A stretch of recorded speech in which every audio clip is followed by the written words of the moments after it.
오늘 부활주일 설교고 우리 느헤미야 기도회로는 14번째 날 14일째입니다. 오늘 제목은 두려움의 해결, 인간의 이해라는 장애물을 부활의 복음으로 넘어서라. 인간의 이해라는 장애물을 부활의 복음으로 넘어서라. 요한복음 11장 25절 26절 말씀입니다.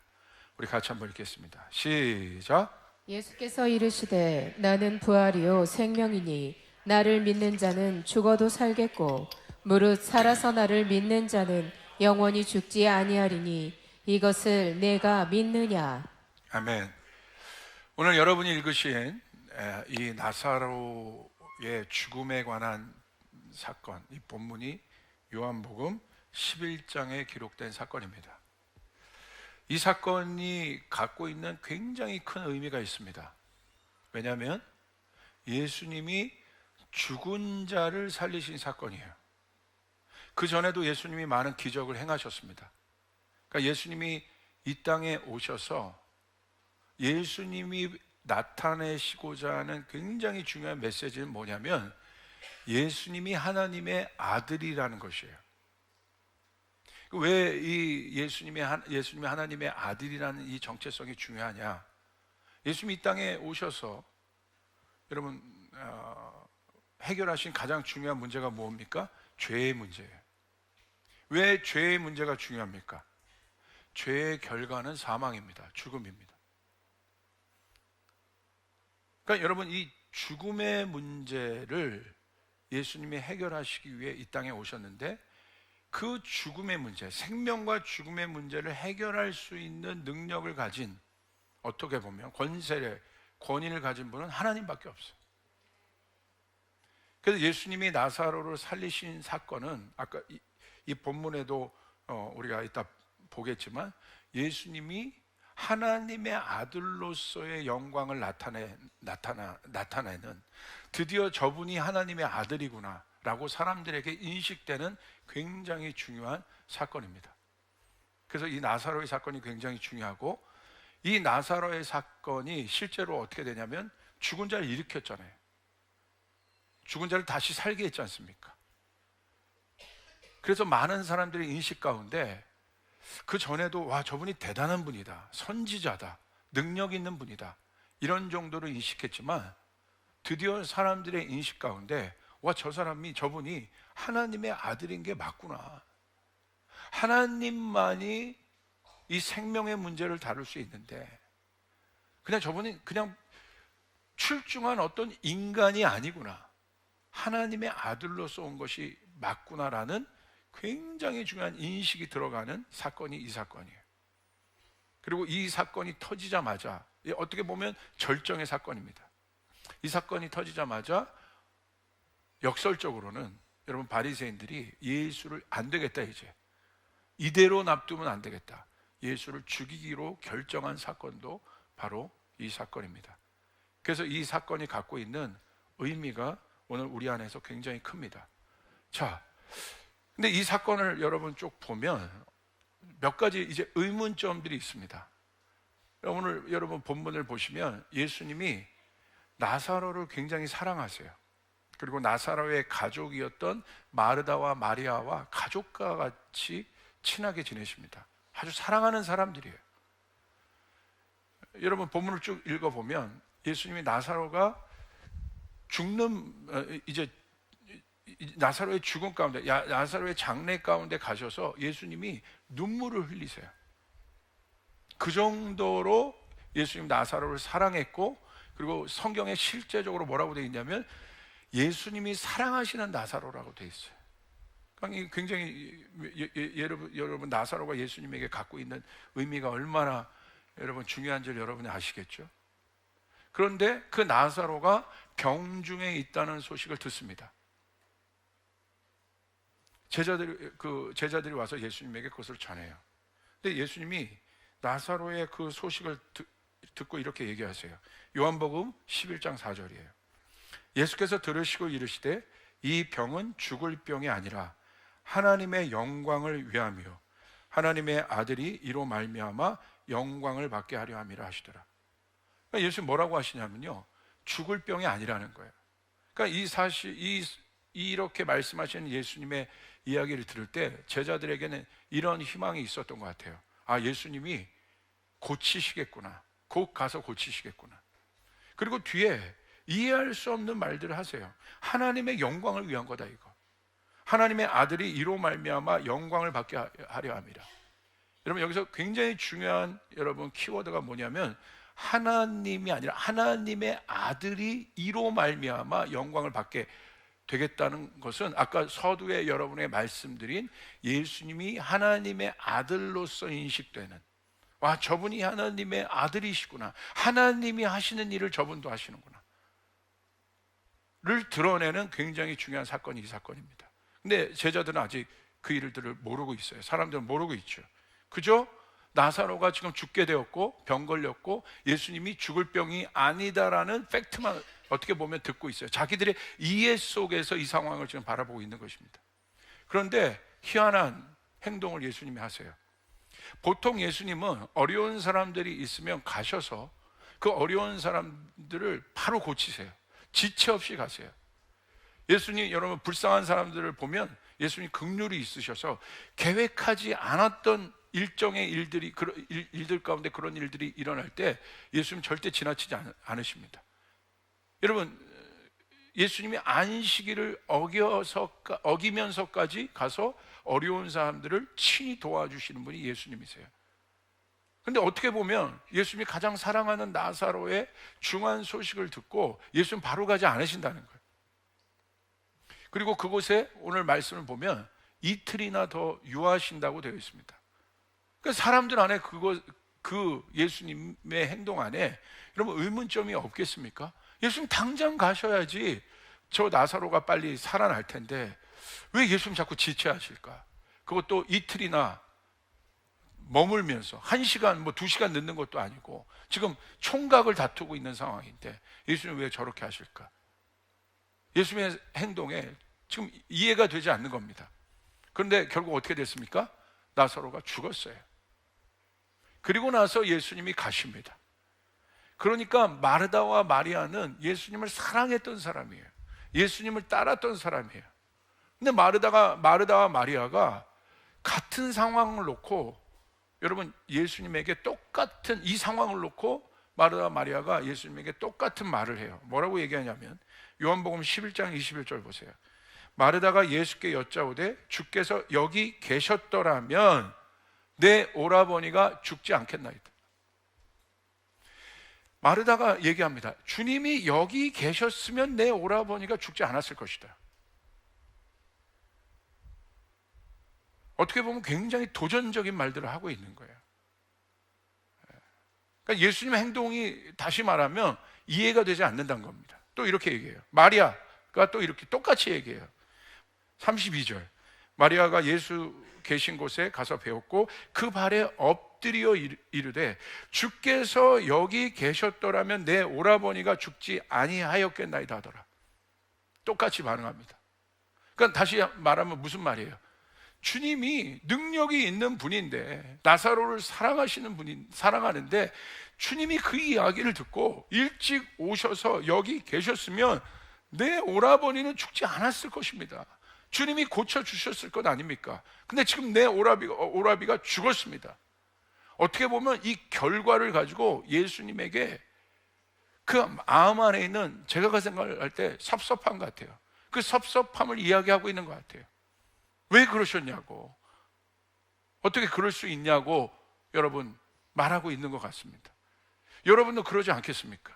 아무리 가까운 사람, 여러분 가까운 관계여도 여러분이 중요하다고 생각하는 어떤 일, 그것이 만약에 어려운 일이라고 생각할 때 내 옆에서 가장 가까운 사람이 다른 누구보다도 그 어려움에 동참해 줘야 되는데 이 어려운 일에 여러분 함께하지 않았다면 여러분 어떤 마음이 들겠어요?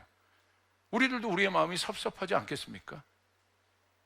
그러니까 마르다와 마리아도 그런 것이에요. 그런데 이 질문 안에, 예수님을 향한 이 질문 안에 예수님에게 이 상황에 대한 어떻게 보면 설명이거든요. 에 대한 설명 안에 사실은 어마어마한 어떤 뜻들이 담겨져 있습니다. 이따 그걸 후반부에 좀 보겠습니다. 그리고 그 장례 때 또 어떤 사람이 한 독백과 같은 질문을 합니다.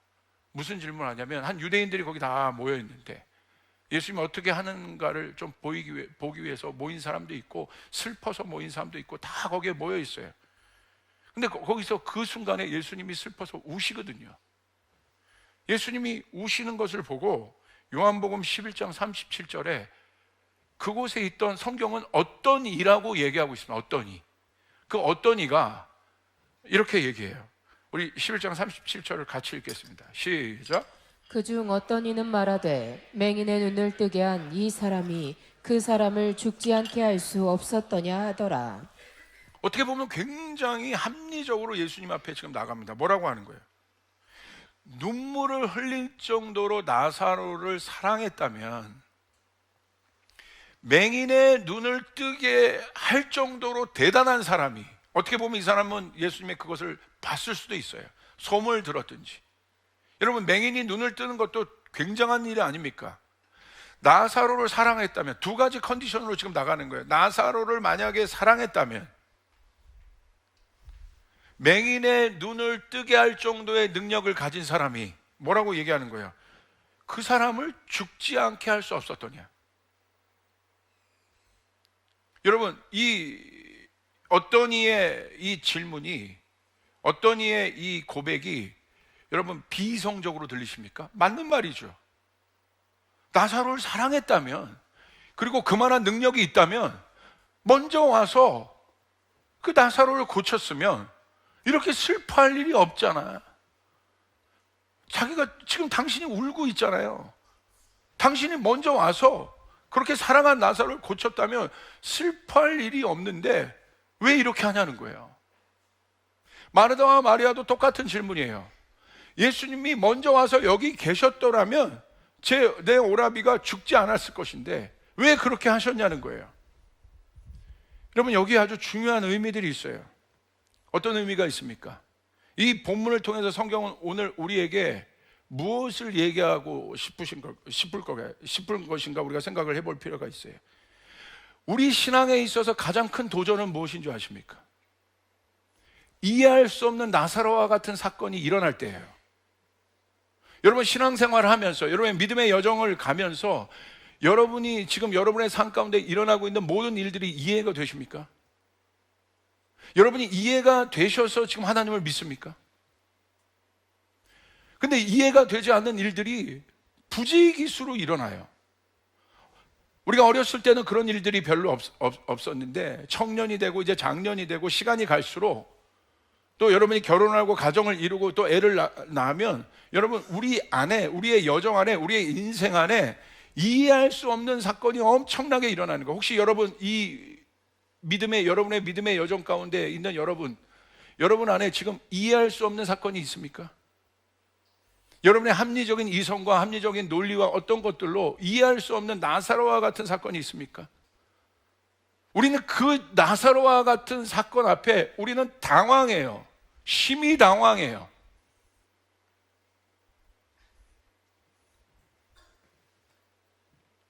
차라리 내가 이해할 수 있었다면 괜찮은데, 지금 뭐예요? 마리아와 마르다도, 이 어떤 이도 그들의 이해와 논리 밖에 계신 예수님이에요. 지금 그들의 논리와 이성 안에 예수님은 어떤 예수님이냐면, 먼저 와서 나사로를 고쳐야 되는 예수님이에요. 사랑했다면, 능력이 있었다면 나사로의 문제를 해결했어야 되는 예수님이에요. 그런데 그 논리와 이성 밖에 있는 예수님의 모습을 보고 몹시 당황해요. 제가 생각할 때 오늘날 우리 현대인들 안에, 또 우리 그리스도인들 안에 가장 큰, 여러분, 그 장애물이 바로 뭐냐면 이 이해라는 장애물이에요. 논리라는 장애물이에요. 우리가 알고 있었던 어떤 틀에 대한 장애물이에요. 근데 보세요, 마리아와 마르다의 이해 속에 예수님이 안 계세요 지금. 그리고 이 어떤 이의 논리 속에 예수님이 안 계십니다. 우리도 마찬가지예요. 오늘 많은 현대인들이 이 해결되지 않는 이 질문 앞에 서 있어요. 그리고 그 질문 앞에, 그 나사로 같은 질문 앞에 가서 정면으로 맞서며 그 질문에 대해서 여러분 두들기며 답을 찾으려 하는 사람도 있고, 아예 덮어두는 사람이 있고 관심 없는 사람도 있어요. 그러나 중요한 팩트는 나사로가 죽었다는 거예요. 이해되지 않는 일들이 일어났다는 거예요. 내가 여러분 관심 있든 없든 우리의 삶 가운데 그런 일들이 있다는 거예요. 나사로와 같은 일들이 있다는 거예요. 그 질문들이 있다는 거예요. 저는 이 부분이 이 부활절 때 여러분과 함께 깊이 생각하고 해보고 싶은 질문들이에요. 제가 이런 질문들을 좀 만들어 봤어요. 어떤 질문들이냐면, 자, 똑같은 질문입니다. 우리의 이해를 가지고 한번 생각을 해봅시다. 하나님이 인간을 사랑하셨다면 처음부터 미혹의 선악과를 만들지 마셔야 했다. 그렇죠? 만약 선악과가 없었다면 아담과 하와가 범죄했을까? 하나님은 도대체 왜 선악과를 만들어서 마귀의 미혹의 재료로 삼으셨는가? 여러분 이해되세요? 우리의 논리로는 선악과를 왜 만든 거야, 하나님이? 안 만들면 마귀의 유혹의 재료가 되지 않고 우리도 이와 같은 어려움에 빠지지 않을 수 있는데 왜 그걸 만드셔서 왜 우리를 어렵게 하시는 거야? 그 질문들이 있어요. 많은 무신론자들이 이 질문을 던지는 거예요. 이해되지 않는 상황 속에서. 두 번째, 하나님은 자식을 가질 수 없었던 아브라함에게 사랑하는 아들을 주셨다. 그런데 그 아들을 제물로 바치라고 하신다. 자식이 없어서 아브라함에게 사랑하는 아들을 주신 하나님은 뭐고, 갑자기 어느 순간에 또 갑자기 하나님 뭐 변덕장이셔? 왜 그 아들을 달라고 하시는 거야? 하나님이 아브라함을 정말로 사랑하시는 것인가? 사랑은 테스트가 없는데 하나님은 왜 아브라함을 테스트하고 계신가? 하나님이 제물로 바치라고 했다고 그 아들을 제물로 바치는 아버지 아브라함은 도대체 아들 이삭에게 어떤 인간인가? 아버지라면 그럴 수 있습니까, 여러분? 우리가 알고 있는 아버지의 범주 안에서 아브라함을 이해할 수 있어요? 아무리 하나님이 말했다고 하더라도 그 아들을 제물로 줘요? 그게 아버지예요? 이해할 수 있냐고요? 우리가 성경에 나온 결론으로 우리가 바라보니까 그냥 믿음이다 하면서 우리가 보지, 냉정하게 우리의 이성에 근거하고 우리의 논리에 우리가 알고 있는 어떤 아버지의 개념, 가족의 개념, 사랑의 개념, 그런 개념으로 이 문제를 접근할 수 있겠냐고요? 정직하게. 이게 지금 남 얘기니까 우리가 이렇게 나이스하게 바라보지, 여러분의 문제라면, 만약에 저에게 그 질문했다면 너 엘라 나에게 줘. 제가 어떻게 받아들여야 될까요? 그거를 솔직하게. 우리가 이렇게 나이스할 수 있습니까? 나사로의 문제 앞에. 어떻게 보면 마르다와 마리아가, 마리다래요. 마르다와 마리아의 질문은 동일한 것 아니에요? 너무 이해할 수 있지 않습니까? 어떤 이해에 대한 어떤 이해의 질문은 너무 맞는 이야기 아닙니까? 만약에 내 가족이 죽었으면 저 그런 마음이 있었을 것 같아요. 제가 아는 어떤 목사님이 계시는데요, 하나님에게 순종하고 정말 신실하게 달려가는 목사님이세요. 제가 존경하는 목사님이세요.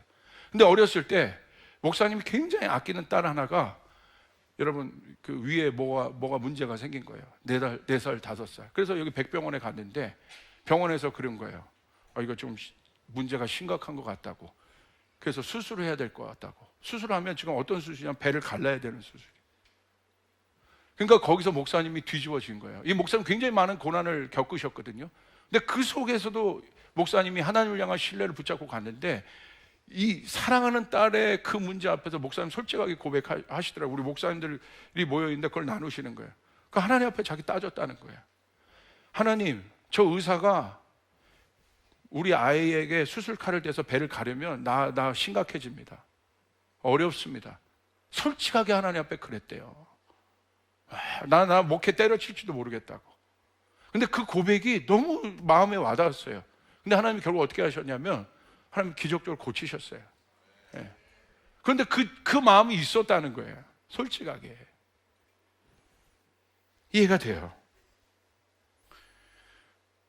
하나님은 왜 인간에게 자유의지를 주셔서 하나님께 순종할 수도 하나님을 거역할 수도 있게 하시는가? 자유의지를 주지 않고 처음부터 순응하는 인간으로 만드셨다면 하나님도 좋고 인간도 좋은 거 아닌가? 왜 굳이 우리에게 자유의지를 주셔서 왜 그렇게 만드신 거야, 하나님은? 원래부터 우리를 좀 순응하는 종자로. 여러분, 종자도 우리 강아지나 이런 것도 막 종자 변경 하잖아요. 그런 것처럼 우리도 좀 그런 종자로 만들지. 종 자체를. 하나님은 사랑의 하나님이신가? 정의의 하나님이신가? 만약 그렇다면 이 땅의 불의를 왜 그냥 보고만 계시는가?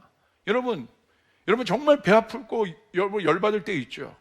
말도 안 되는 사람이, 악한 짓만 하는 사람이 막 떵떵거리며 사는 모습을 볼 때 있지 않습니까?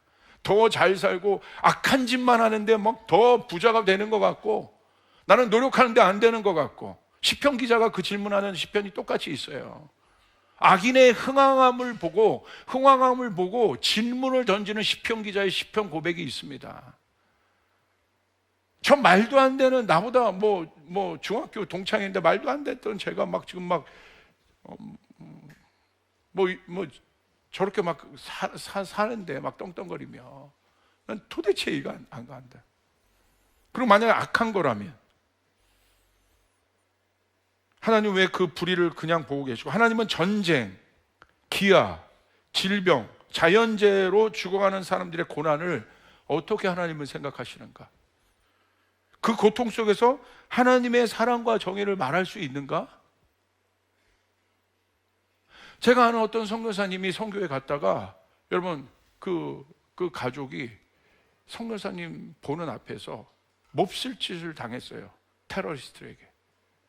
와, 그 간증을 듣는데 마음 어렵더라고요. 어떻게 그렇게 할 수 있지? 만약에 그 사랑의 정의의 하나님이라면 그 선교사님 가정을 보호해야지. 그 테러리스트가 나타나서 그 딸과 그 여자 선교사님을 그 선교사님 보는 앞에서 몹쓸 짓을 하는 그것들을 갑자기 그냥 번개라도 쳐가지고 저거 죽여야 되는 거 아니야, 저거? 하나님이 사랑인 거 맞아? 하나님이 정의라며, 공의라며, 어떻게 저럴 수 있어? 여러분, 우리 질문이 있지 않습니까? 합리적인 논리의 질문이 있잖아요. 왜 이 질문은요, 왜 여러분에게 이 질문을 만들어 드리냐? 이 땅에 무신론자들이 던지고 있는 질문이에요. 고통에 대답하라는 거예요. 하나님 어디 있냐고.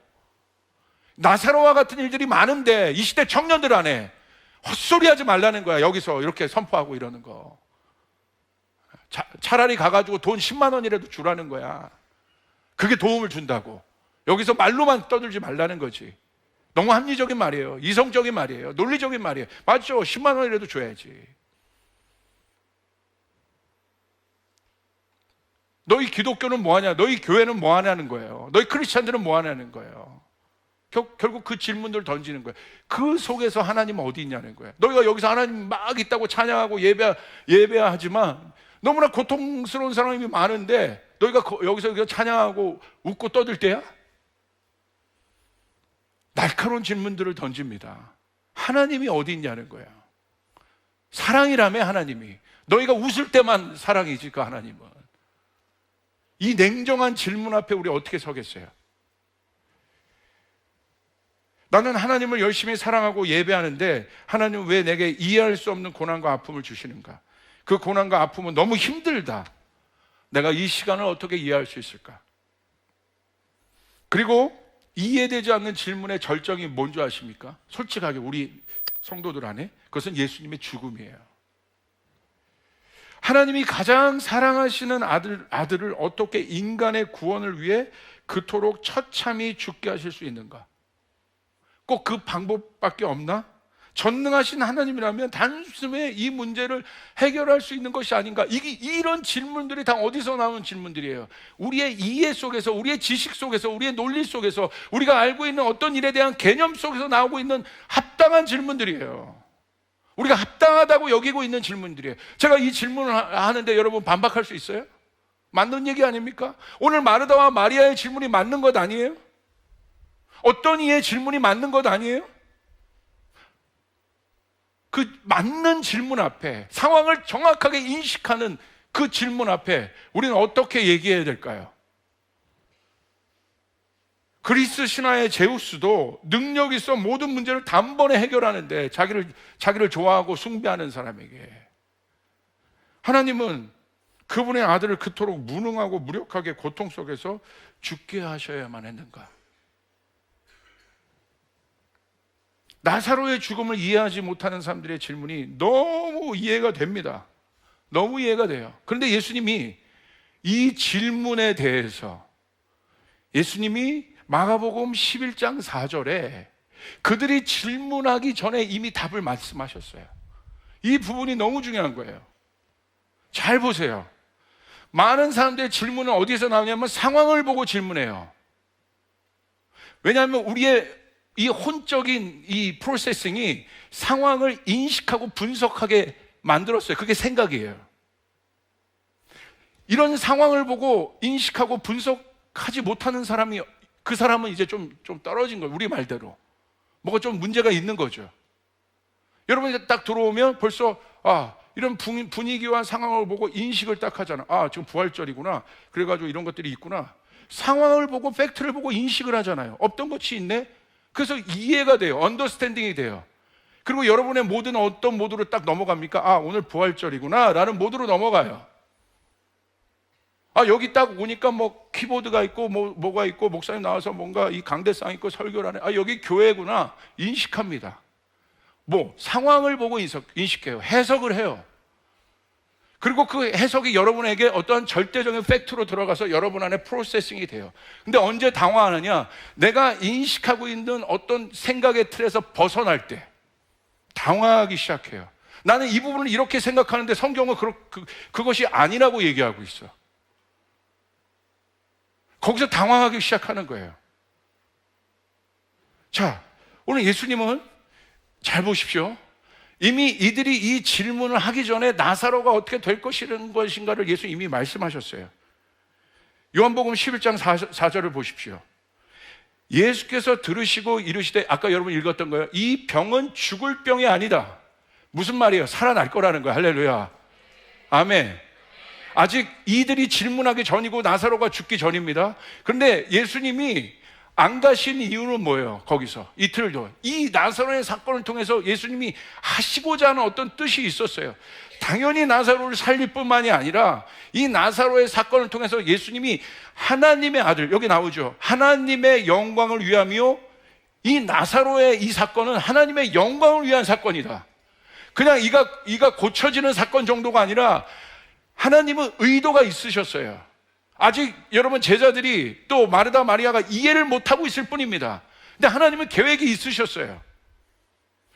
무슨 말을 하는지 잘 보시라고요.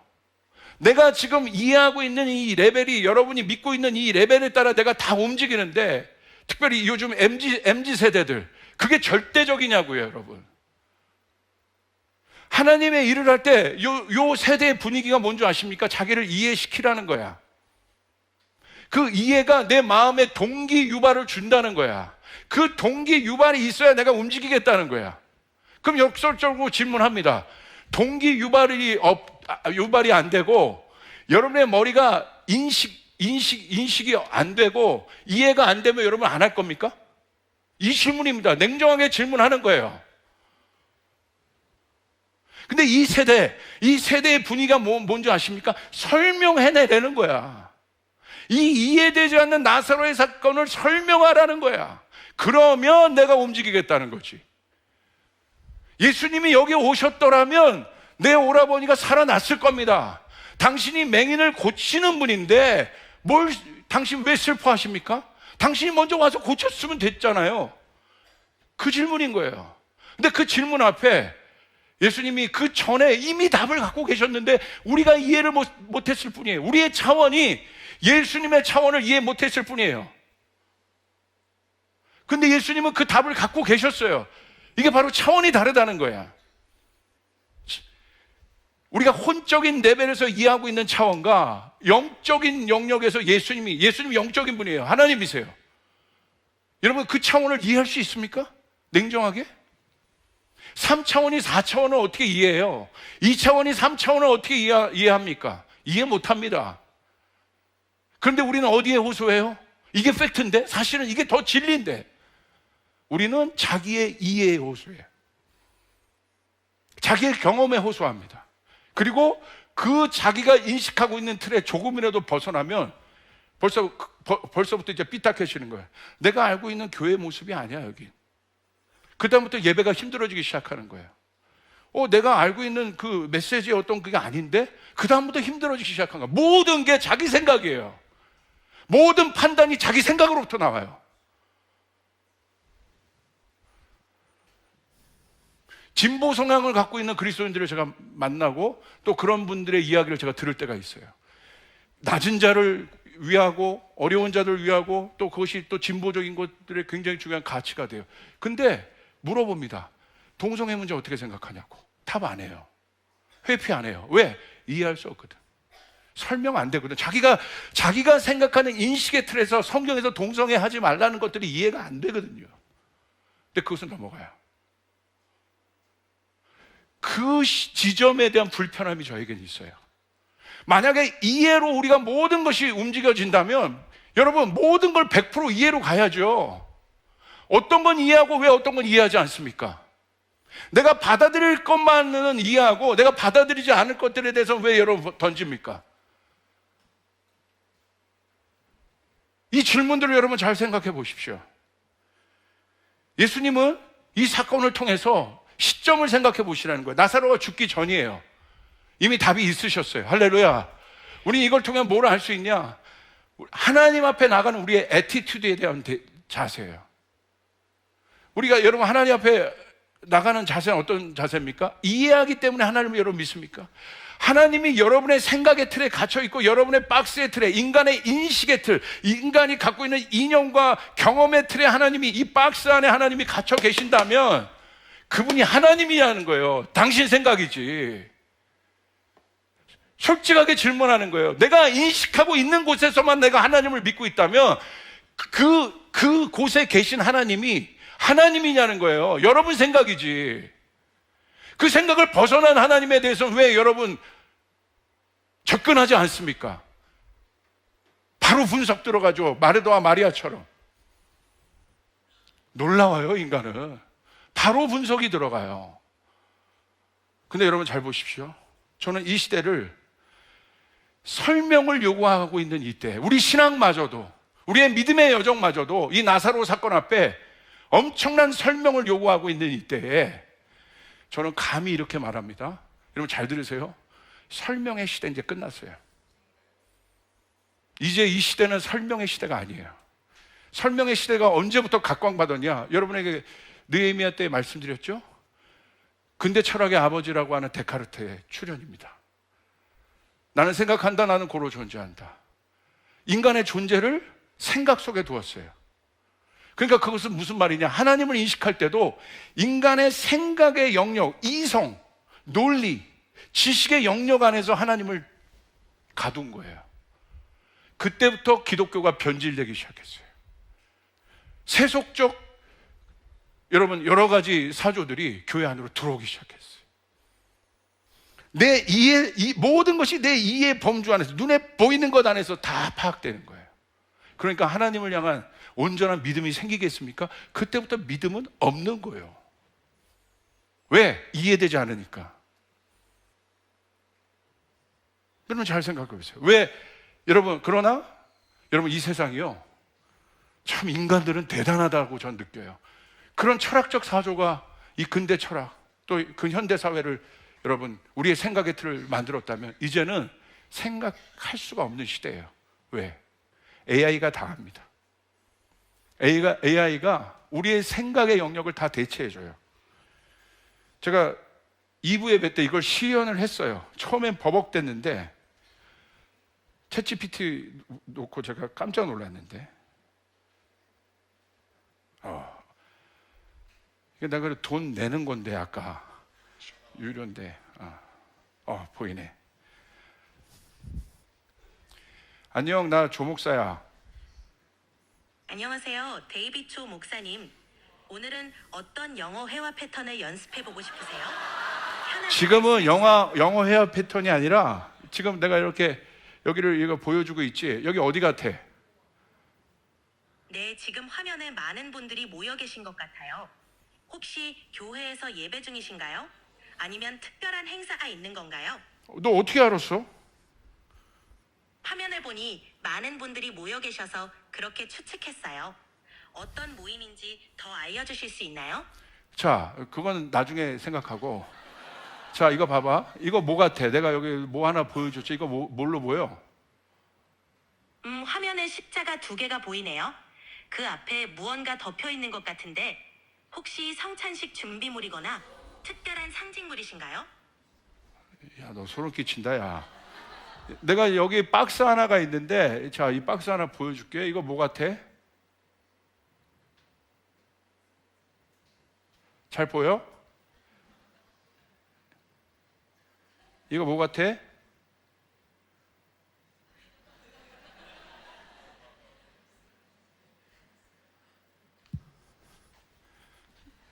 너 이게 용량이 끝났나 봐. 유료로 바꿔야겠어, 이거를. 자, 여러분, 아까 이걸 제가 이렇게 이걸 해서 이렇게 보여줬어요. 보여줬더니 이건 바차 커피고요. 어디서 만든 거고요. 아라비 커피고요. 그럼 제가 물어봤어요. 이거 원산지 어디야? 이거 모로코에서 갖고 왔거든요. 모로코가 원산지야. 그래서 제가 어떤 얘가 모든 정보를 지금 다 갖고 있습니다. 모든 설명을. 내가 어떤 질문을 만드냐에 따라 그 깊이가 달라지는 거예요.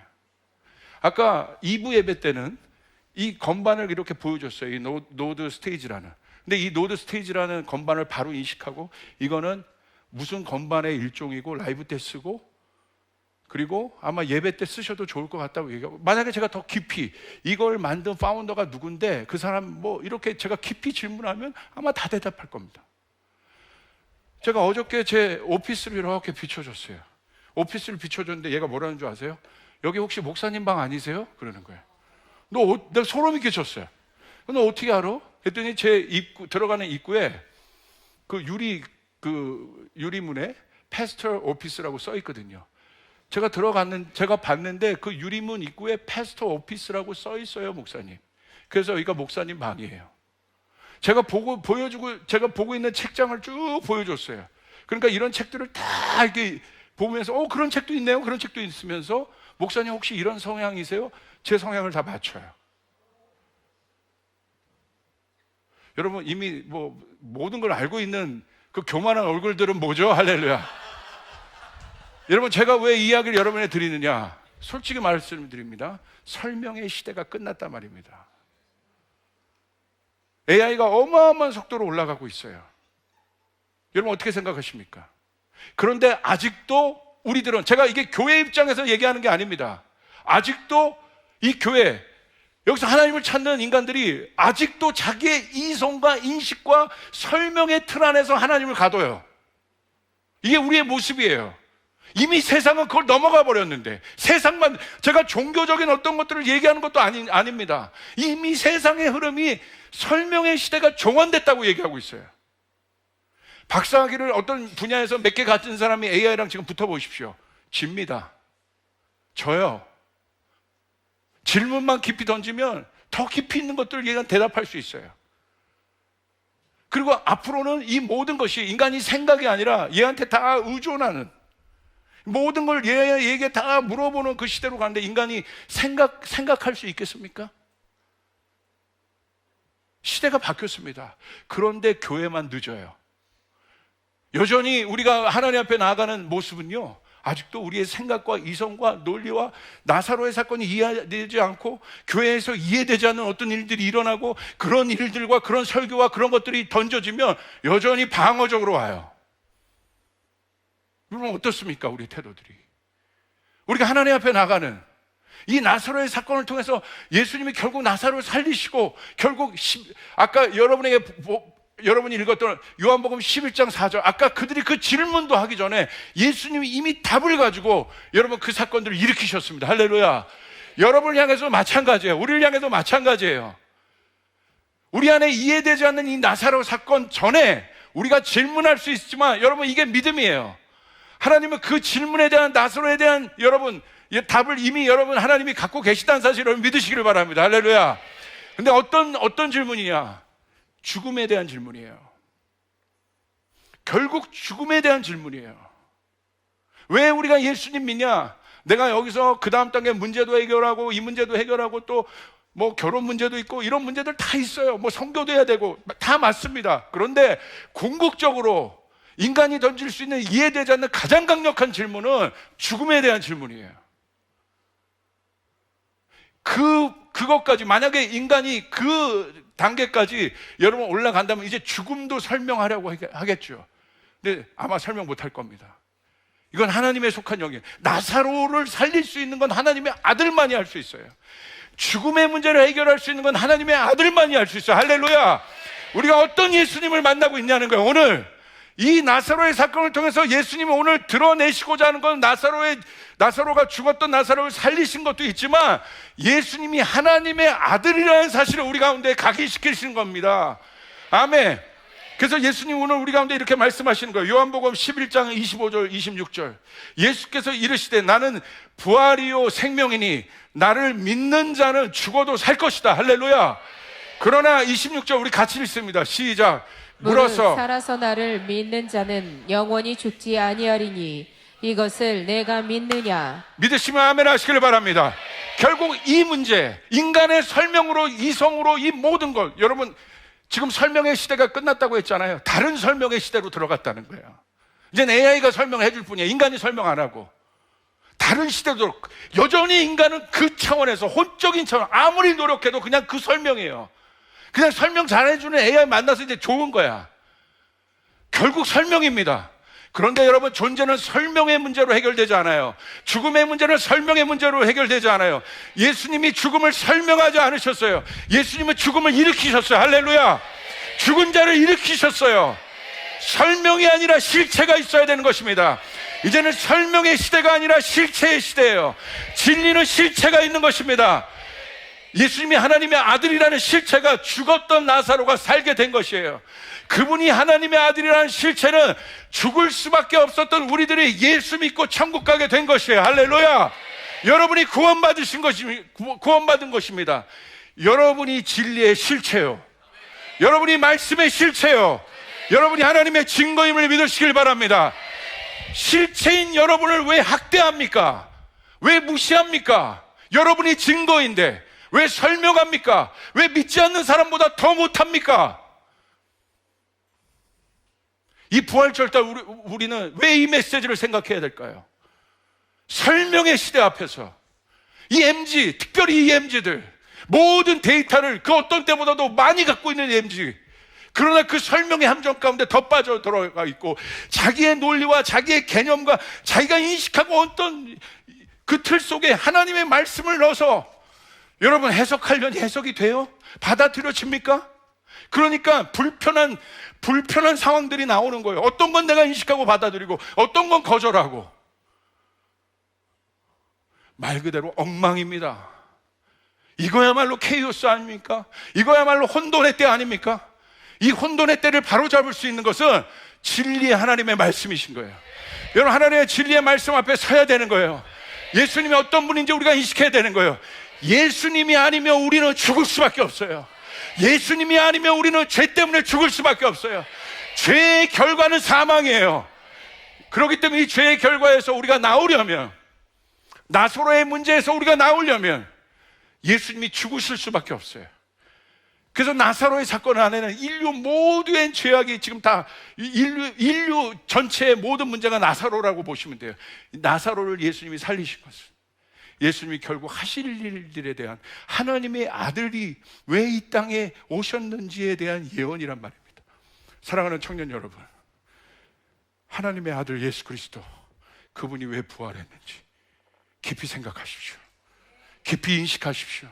내가 오늘 누구를 믿고 있는지, 내가 뭐 때문에 예수님께 나와야 되는지.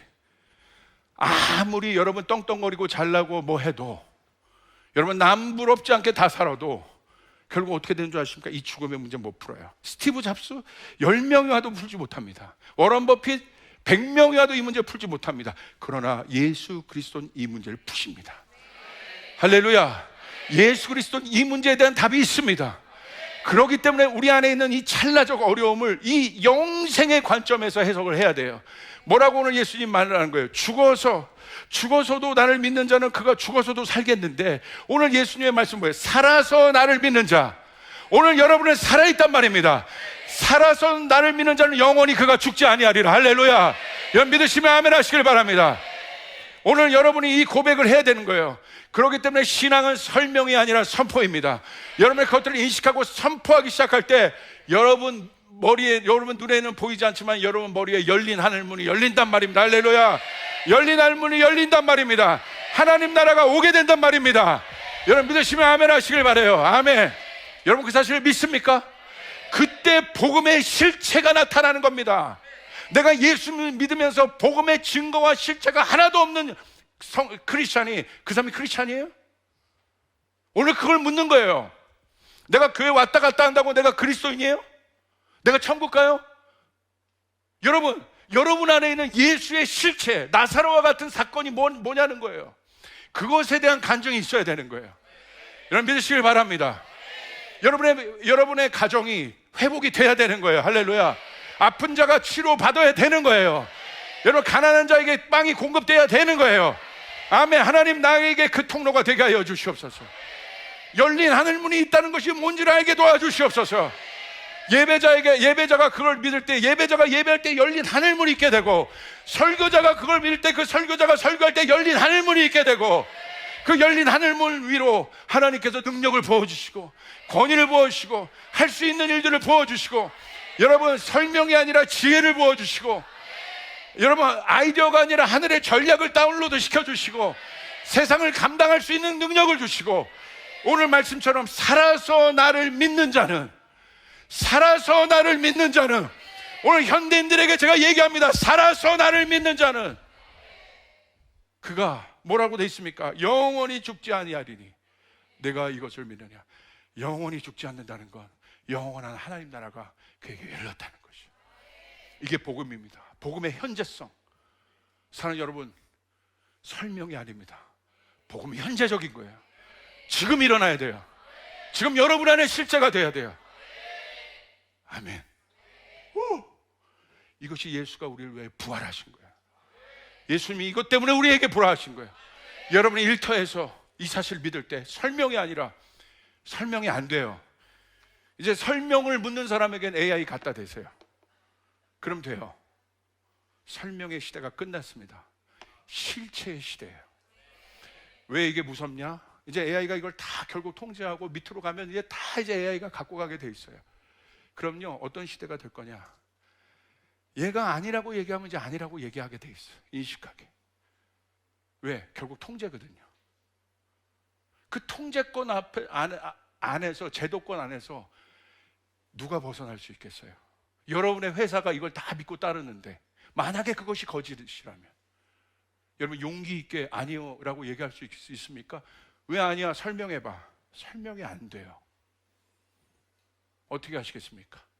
너 그러면 승진 못해. 너 그러면 나가지 못해. 여러분, 오늘 예수님은 그런 사람들에게 얘기하시는 거예요. 살아서 네가 나를 믿느냐?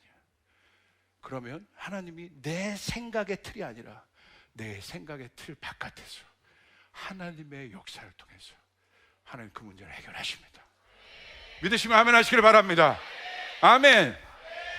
쫓아가겠습니다. 설명의 시대가 아니라 실체의 시대이다.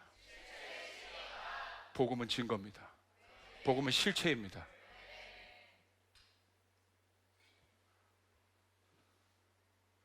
제가 아는 어떤 예수님을 깊게 만난 어떤 지식인이 있으세요. 이분이 정말 바울같이 사신 분이에요. 그러다가 예수님을 만나서 이분이 완전히 깨졌어요. 사회에 명망 있는 리더인데, 이분이 세계 프로그래머들이 모이는 그 대회에, 싱가포르 대회에 초청받으셨어요. 그 프로그래머들의 특징은 뭔지 아세요? 알고리즘이 에러를 줄이는 거예요. 그 사람이 훌륭한 프로그래머, 그래야지 결과값이 좋은 거예요. 여기 프로그램 하는 사람도 있죠. 누가 잘하는 프로그래밍 하는 사람들입니까? 에러를 줄이는 거예요. 그게 그래서 점점 완전하게 가고자 하는 것이 이 프로그램의 목적 아니겠어요? 근데 이분이 가서 그 어마어마한 프로그램들 전 세계에 다 모였는데 이런 기조연설을 하셨어요. 저한테 그랬어요. 목사님 이거 어떠냐고. 뭔데요? 실패를 프로그래밍해라. 우와. 실패는 그들의 뇌 인식 구조에, 프로그램의 인식 구조에 그거는 말이 안 되는 거예요. 그런데 인류를 보십시오. 실패를 통하여 얼마나 많은 일들이 바뀌었는지. 무너짐을 통해서. 우리가 생각할 때 저 아무것도 아니고 나사로는 절망 가운데 죽어 있는 냄새 나는 사람이라는 것이 우리의 실패값인데, 하나님이 나사로를 통하여 얼마나 큰 영광스러운 일들을 드러냈는지. 제가 막 둘이 막 낄낄거렸어요. 막 고소해가지고. 와, 그쵸? 멋있다고 그랬어요. 대표님 멋있습니다. 실패를 프로그래밍해라. 이게 복음이에요. 여러분, 이 틀들을 깨야 합니다. 할렐루야. 이 시대 우리의 인식과 이해의 이 장애물들에서 이제 나와야 돼요. 그리고 우리는 절대적인 하나님 앞에 믿음을 가지고 서야 되고, 언제? 지금 바로 now and here, 지금 여기서 나는 그 하나님을 믿습니다. 나사로가 죽었어요. 근데 이제는 이것을 알았다면 이제 고백해요. 나는 예수님에게 답이 있다는 사실 믿습니다. 그 사람에게 역사가 일어납니다. 믿으시면 아멘 하시길 바랍니다. 세상의 인식의 틀에서는 분석을 해요.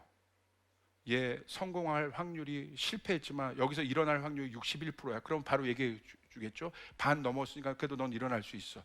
근데 얘는 성공할 확률이 분석했는데 10%도 안 돼. 너 끝났어. 바로 디폴트 값을 줍니다.